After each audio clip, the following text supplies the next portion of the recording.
Hello, and thank you for joining us. Could you please tell us your name, your current position with the library, and what branch you work at? Yeah, so I'm Amy Abernathy. I'm the branch manager at the Middletown location of the MidPointe library system. How long have you been in this position, and how long have you been with the library? Sure. I've been with the library for 18 years now. I just passed my 18-year mark, and I've been a branch manager currently for 6 years. 6 years. Could you tell us about the roles and responsibilities of your current position? Sure. I manage branch staff here at Middletown, the desk staff, the floor staff, and then also the call center staff. We have a call center team, and then manage the Search Ohio and Ohio Link items that come in and out of our location for our resource sharing. What is your day-to-day like? Days can be super varied around here. Check in with the branch supervisor here at Middletown, see what's going on, go through any issues from the previous day, work on schedules for my call center team out front. Assure everybody's on the same page and is aware of upcoming events. Communication is super key component of my job for sure. At times I can have upcoming projects on my agenda, working with local organizations, trying to find a solution to overcrowded shelving. It sort of depends on what's happening each day. So that's the fun part of the job. You're never sure what you're walking into sometimes. What do you find most rewarding? It's finding solutions, the problem solving component of it. So sometimes people come to you with a problem and you're like, oh, I don't know how I'm going to fix that, or I'm not going to sure how I'm going to do that. So one thing was we needed more different shelving in our youth department, and we sort of redesigned the entire space. So those are some really fun and rewarding things. Yeah.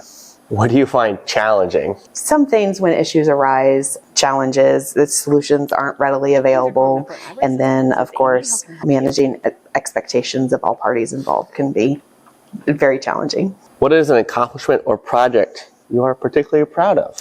So when I first became branch manager, 6 years ago, we made 2 desks into one. We used to have a welcome desk, or a circulation desk and a information desk, and 2 different staffs, 2 different staff that was doing 2 different things. And it was my job to combine both of those groups together, combine the desks together. So there were a lot of things going on. We reused a lot of the furniture, and I worked really closely with a designer to try to come up with the best solutions and cost savings as well. And it was a fun project and very demanding for sure, especially being as a first year as branch manager, trying to get all of that put together.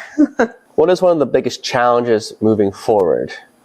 I think the biggest challenge facing the library in general is just less circulation, less people coming in to check out books, but more foot traffic. People are coming in more to use our other resources, so like our meeting rooms and checking out a hotspot, just different things than your typical coming in to check out a book. You mentioned the call center. Can you tell me a little bit more about that? Absolutely. I'm really excited to work with that project, actually. During COVID, we had a outside company that was answering our phone calls, and the service started to lack a little bit. So we decided that we could bring that in-house and answer phones a lot better. And that was a huge project that it was like, okay, well, Amy, can you help us with that? And can you create a team and answer calls? So it was a fantastic time where I got to work with our IT director and just create, how many phones do we need? How many staff members do we need?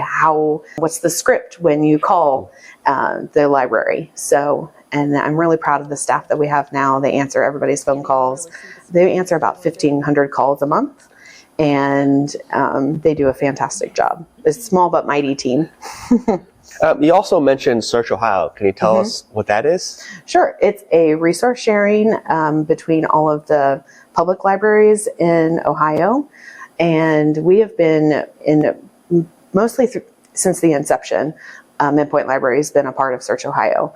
So other public libraries, we share our materials back and forth. It increases our collection exponentially. So if somebody is looking for something and we don't have it in our collection, we can ask another library in Ohio to send it to us. It's free for our patrons, and such a great service.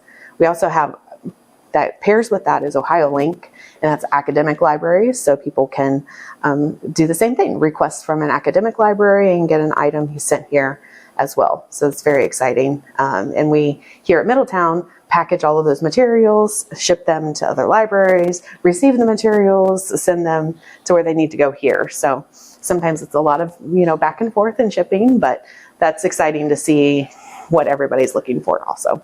Very cool. As part of your work with the library and as a branch manager, you are involved with various local community organizations. What groups are you involved with, and who do you work with? Sure. So I'm currently a member of the Rotary in Middletown, and I'm also a member of the board of directors for the Middletown Arts Center. And currently I am serving my first term as treasurer there. So it's very exciting to be working out in the community in that way. And then also in the state side of things at the Ohio Library Council, I'm a part of the Awards and Honors Committee, which is super fun to award librarians across the state that are really deserving of it. And I've been very proud of the fact that I was past chair of that committee and did the awards for at the state level at the OLC conference. Can you tell us a little bit more about the Middletown Arts Center for those not familiar? Sure. Middletown Arts Center is right downtown, actually next to the post office. And they have been here for many decades, actually, and a vital part of the community as well. So it's very exciting to be a part of their organization. You mentioned that you've been with the library for 18 years. What originally brought you to the library? Sure. So this is actually my second career. As you say, my first career was in music.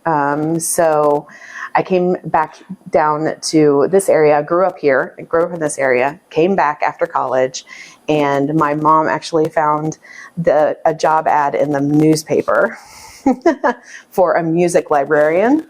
And she said, that's perfect for you. You love music, you love books, you need to apply. So here I am 18 years later. Was that music librarian at Middletown? Middletown? Yeah.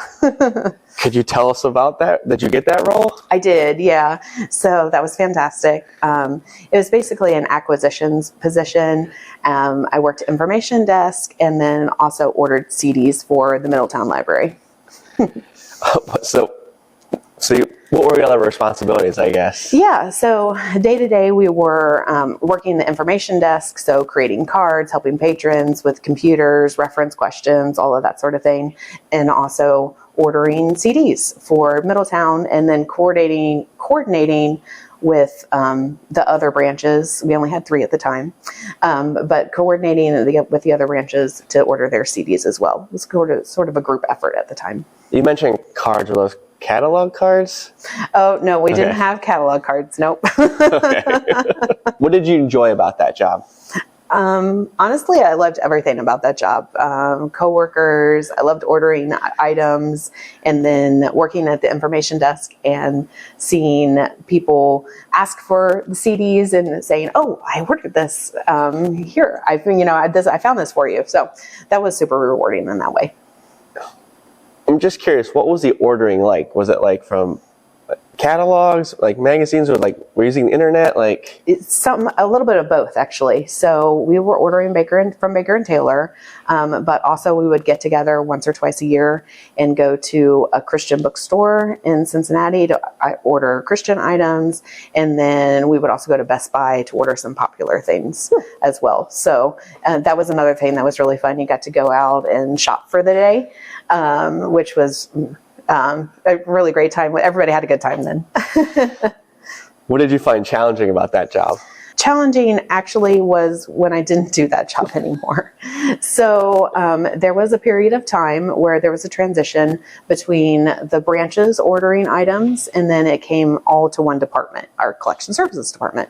So at that time, there also wasn't really a plan for all of the people who didn't do that position anymore. So it was sort of like, well, I'm lost at this time. I'm still helping patrons and working the desk, but what else can I do? So I actually started programming, and I was the first adult programmer here at Middletown to do adult things. So we always had children's programming, but we didn't have any adult things. So I started doing computer classes, a craft program that we still have till today. So that transition was challenging, but I was happy that I landed with something that I also enjoyed. So you mentioned becoming now an adult programmer. What other roles in the library have you had? So you've been the music librarian, we'll say, and now you're the branch manager. What other roles? Yeah, so I was also a circulation supervisor.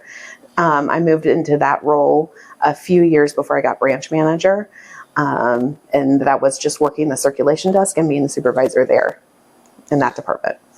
What was your day-to-day like with that position?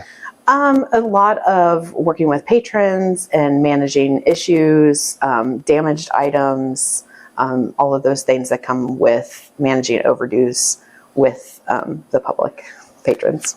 We're now a fine-free library. Can you tell us a little bit about that and maybe any role you might have played in that?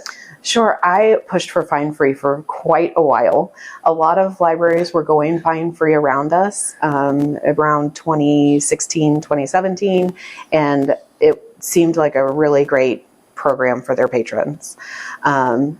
And then during COVID, when we had to stop services and come back, we suspended fines for a time, and then we were finally able to make the decision to go fine-free altogether. It's just more of a patron-focused way to do library business, because those 50-cent fines are not really, paying our electric bill. So there's no reason to penalize people for bringing a book back 1 or 2 days late. Makes sense. The current Middletown branch/building opened in 1983, making the building 42 years old. Yes. Can you tell us a little bit what has been done to keep the space modern and up to date? Sure. We are the oldest building in our system by far at this point, but we've done such a great job recently about updating and modernizing the space. So that started with the carpet that we replaced in 2020. So that was not too long ago. That was 5 years ago. That was a fantastic component. We had like dark green carpet at the time. And then we changed the shelving. So we used to have shelving that was 96 inches high. Now it's much shorter and you can see over it. So it opens up the space a lot. We did that for all of the shelving. That was quite the project. And then we also changed end caps on the shelving. So the end caps used to be like this forest green color, super dark. And now we have the wood grain, which it looks just fantastic. Everybody can't believe when they walk in, they're all like, oh, I haven't been here in a while. You've changed so much. Yeah, absolutely. And then of course the desk, we changed from the desk of 2 into 1, and that's a main service point. You walk in and you know exactly where to go. Before, we had a desk when you walked in off to the side, and then one in a middle desk in the center of the library, but it was quite a long distance away from the front door. So people weren't really sure which desk they should go to. So now one desk makes it really easy. I walk in, I come here, and I know where my service point is. We've taken down a wall in our youth department to open it up a lot. That collection has grown from what it was enclosed space that we had. So we took down the wall and grew that collection into our adult department a little bit. We've moved shelving several times. There's always new projects and things to move around, but we redesigned our youth department to make those collections flow a little bit better and to obviously delineate between children's and adult. So it's pretty clear, what collections are for our little guys and what ones are for our big guys. Another project that we just did a couple of years ago was putting some power in tables. That's something that this building lacks for sure, is we don't have power a lot of places. The only power that you see is really in the poles around the library and not where people wanted to sit with their laptops or charge their phone. So again, we moved shelving and we moved tables to where the poles are to put power in the top of the tables. So that was a huge project in trying to figure out how we can have cohesive collections still and not break it up. So it's like, where did the rest of nonfiction go? But also so people could sit and charge their laptops and don't have to like sit on the floor by the wall or have their cord from the table to the pole and somebody trip over it. So that was a really exciting thing that didn't cost us very much money at all besides moving the shelving. We already had the tables, we already had the power in the columns. So that made a huge difference to the library. Can you tell us about the addition of the makerspace? Absolutely. So our newest service is our makerspace, of course, the Innovation Point Middletown. This was something that was on the docket for a long time. We just needed some funding to get us across the finish line. But from the very beginning, I didn't want it to be exactly like our Innovation Point in Westchester. We didn't need to compete with ourselves. So I always wanted something fun for Middletown specifically. And I really thought sound booth would be awesome. Green screen would be awesome. I think our community could really use those items. And it finally came to fruition about a year and a half ago. We got the space together, moved collections. Used to be a makerspace is currently in where the old genealogy room used to be. So that was a challenge, trying to figure out where to put those items out on the floor and still make sure that that was a delineated space for our local history. So I think that we've done a fantastic job there, and it's great to see the Makerspace Innovation Point Middletown take off. And then finally, can you tell me a little bit about, I think it's Shakespeare's Cub House? Oh, absolutely. That's probably our newest. Shakespeare's Cub House is where we used to have story times in Middletown. We've really outgrown the space over time, and we needed a space for kids to have imaginative play, dramatic play. So that we've created that for kids to come in and enjoy the library space, just have fun, learn new things. And we have a truck that has some binoculars, and the kids love climbing on that and playing. When we have to close it because we're cleaning or something, a lot of families are like, no, what happened? I want to play in Shakespeare's Cub House. In recent years, what kind of services have been introduced? You mentioned the call center, but anything else you want to highlight? Yeah. So I was on our new collections and services committee for many years. We have a committee in the library solely to look for new collections that we can add and new services. So on the collection side of that, hotspots have been a huge one. Laptops have been huge because people need that ability to get online when they're at home. So having hotspots to check out is fantastic. Board games are another fun one that we've added. Instead of buying a board game and playing it once or twice, you can try it out first from the library's collection and see if you really enjoy it. So we have fun in my house too, using our board games. Also, launch pads in our juvenile department.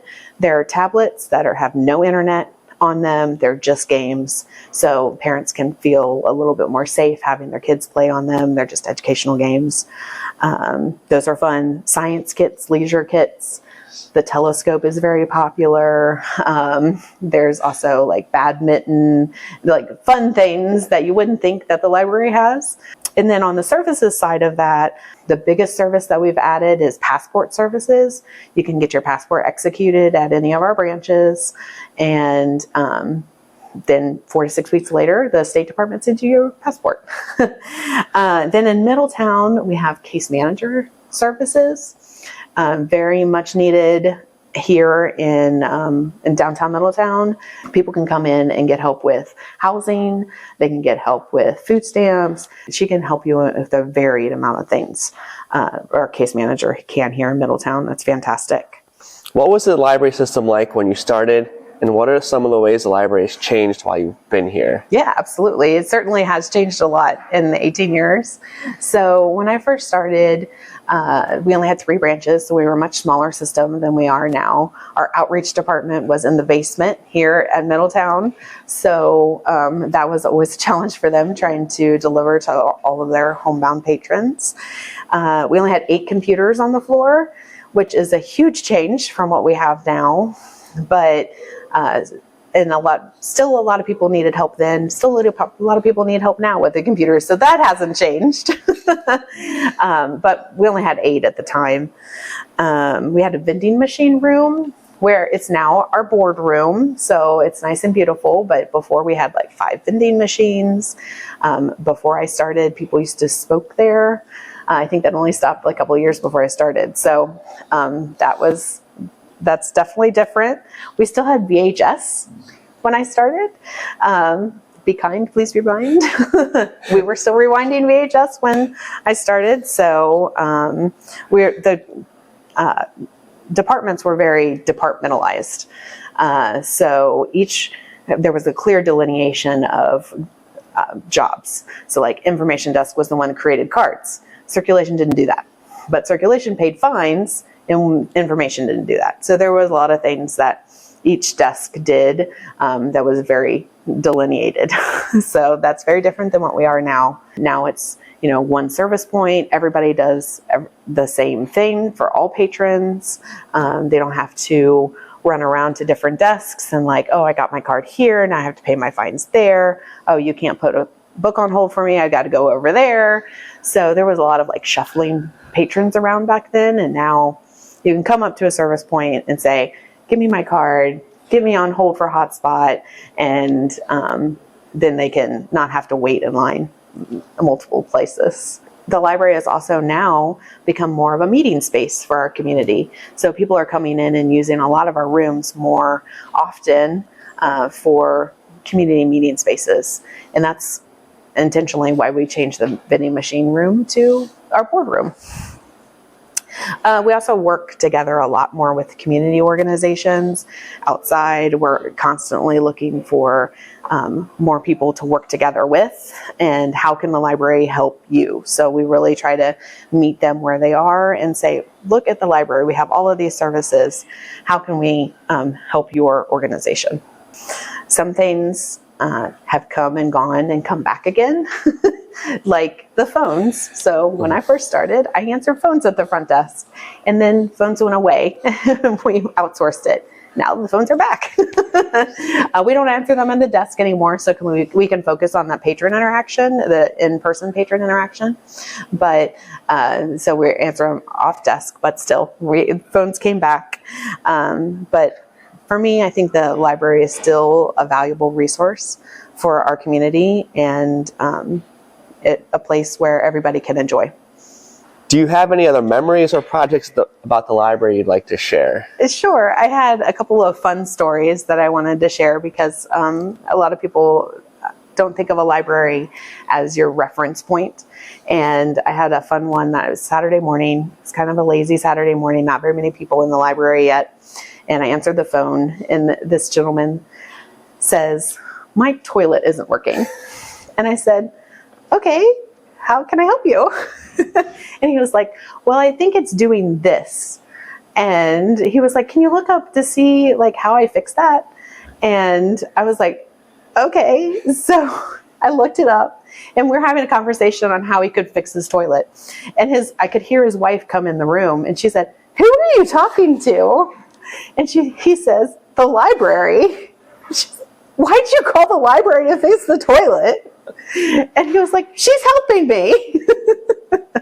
So that was a really fun story.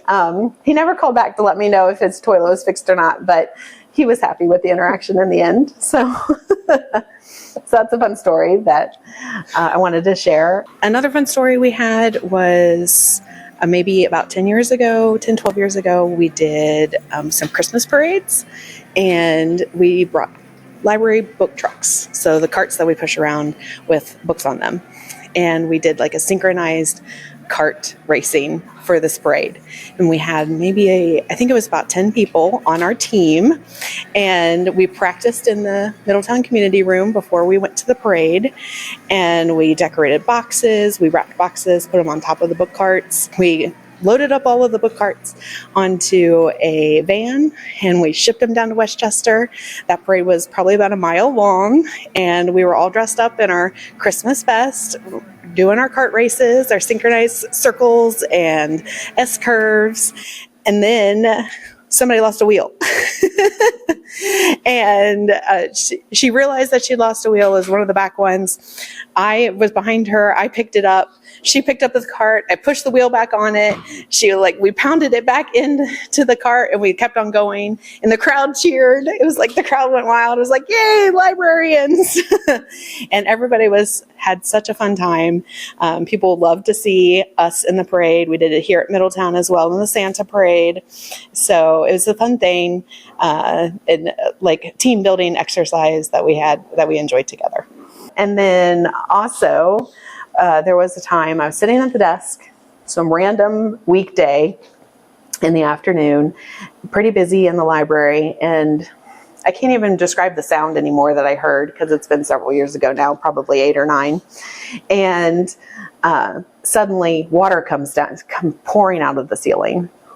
And and when I say pouring out of the ceiling, I really mean pouring out of the ceiling. A sprinkler line broke. Didn't know it at the time, of course. It was sunny day, and suddenly we have water in the library. But it was like an all hands on deck situation. Everybody from every department was like getting crates, getting buckets. Our police officer that we had here that day, he was dragging water outside to the street. We went and got tarps to tarp off. It was pouring down over our DVDs. We went and got tarps. DVDs were saved. Everything turned out okay. But like during all of this, the library was still open and people still had questions. People still needed help on the internet. People still needed, like the phones were still ringing, that sort of thing. So we had tarped off the entire section, and people were still like lifting the tarp and grabbing DVDs from underneath it as the water's pouring down, and we're trying to like get buckets out. That's a fun story just because like life went on still as this crazy thing was happening, water pouring out of the ceiling, and library life was still happening. People still wanted their DVDs. People still needed help on the internet. So it's sort of like a perseverance story. This is what we just adapt. So at that time we adapted and we're like, okay, bucket, help you on the computer, throw it outside. But like I said, all hands on deck sort of situation. That is a great story. One more question. What do you hope for the future of libraries? So I think libraries will always be here in some way or another. They may not look exactly like they look today, but we don't look like we looked 20 years ago either. So what is exciting to me is that hopefully I'll be here to see our next iteration of libraries, and that will still be a much needed used resource for our community here in Eastern Butler County.